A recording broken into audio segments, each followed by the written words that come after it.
Alright, what we're going to be looking at in this lesson is we're going to be looking at a little bit more extension of the idea of crime in court within the judiciary system. Alright, in the American legal system we have what is known as an adversary system. An adversary system is a judicial system in which opposing lawyers present their strongest cases.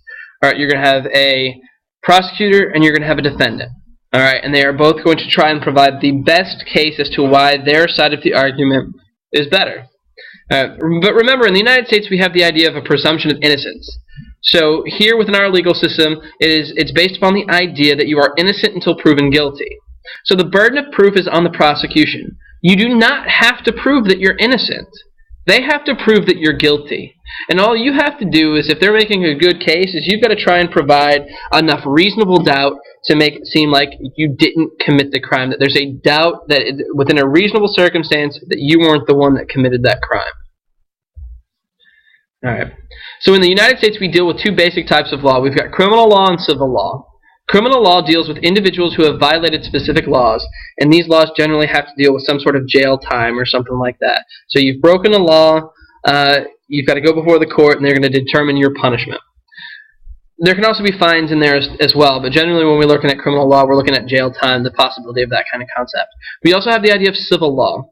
Civil law deals with multiple parties over a wide range of matters. So when we look at civil law, we could be looking at property ownership, so disputes over who owns the property or who should be paying for the property and things like that. Divorce, as well as marriage or civil law concepts. If you're fighting over child custody, that would be a civil law idea. If companies are merging together, then that's civil law.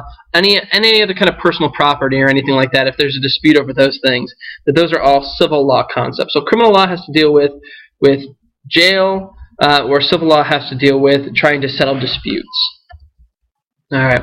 A statute is a law that is written down so that everyone might know and understand it. So when you look at statutes, both at the state level and at the federal level, statutes are written down concepts that you have the ability to then go look up. Alright, and because they are written down, and especially in today's day and age where we have the internet, the fact that you don't know a law is not an excuse for why you have broken the law, because those have been written down and you have access to them. Alright, statutes are sometimes referred to as Roman laws because it's based upon an approach to making laws derived from the ancient Romans. Okay, so the Romans started writing down their laws, it became a tradition within the legal system, so we still write down laws and we call them statutes. So a statute is a law that is written by a legislative branch of government, and like we said, it can be at the national level, it can be at the state level, and statutes are designed to limit citizens' behavior. So they specify rules for inspecting food procedures. So if you work in a restaurant, when you wash dishes, things have to be at a water has to be at a specific temperature. When you cook food, it has to be at a certain core temperature, things like that. It sets minimum ages for work permits. So the fact that you can't get a job at 12 years old and work 40 hours a week is because of statutes that say that that's illegal. Alright, rights such as Social Security, all of those things, and what the benefit that you receive, the fact that Social Security is taken out of your check in the first place, those are all statutory concepts. Veterans hospitals, driver's licenses, so setting the requirements for driver's licenses is going to be a state statute that you're going to have to follow. For checking credit, for returning merchandise, all of these things have, codified laws written down about what procedures must be done with those things. Alright, common law. Common law is the single most important basis in the American legal system. So we deal with a lot of statutory concepts like we talked about just a second ago. But common law is this idea that you can make decisions based upon precedent.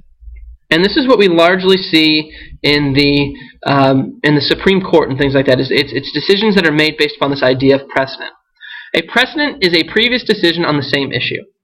So one of the things that we're going to look at when we look at different court cases throughout American history is we're going to be looking at some of the precedents that were set. Why does the government make certain decisions the way that they do? So when you set a new precedent, people are going to look to that in the future, and they're going to look to try and replicate that same type of decision-making process. All right. The origin of precedent stems from the Latin term stare decisis, which refers to let the decision stand. Generally, precedents are used to determine the action that will be taken by a court when they hear a case. So, for instance, if I were in the Supreme Court and I were to get a court case dealing with abortion, I'm going to cite Roe v. Wade as a precedent, and I'm going to say, well, in this court case, the decision was made for this, and we still agree with this, so we're going to use this as our justification for why we're going to continue to make this decision. Alright, so let's look at some cogs and gears of some of the things, really important concepts that we need to understand going into looking at how the justice system works. One is the idea of equal justice. And remember, we talked about this when we talked about the 14th Amendment. Equal justice under the 14th Amendment forbids any state to deny any person within its jurisdiction the equal protection of the law.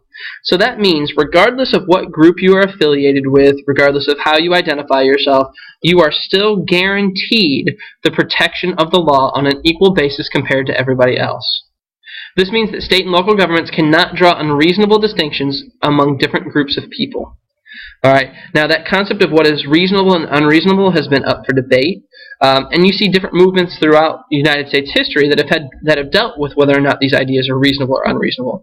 We've had the civil rights movement.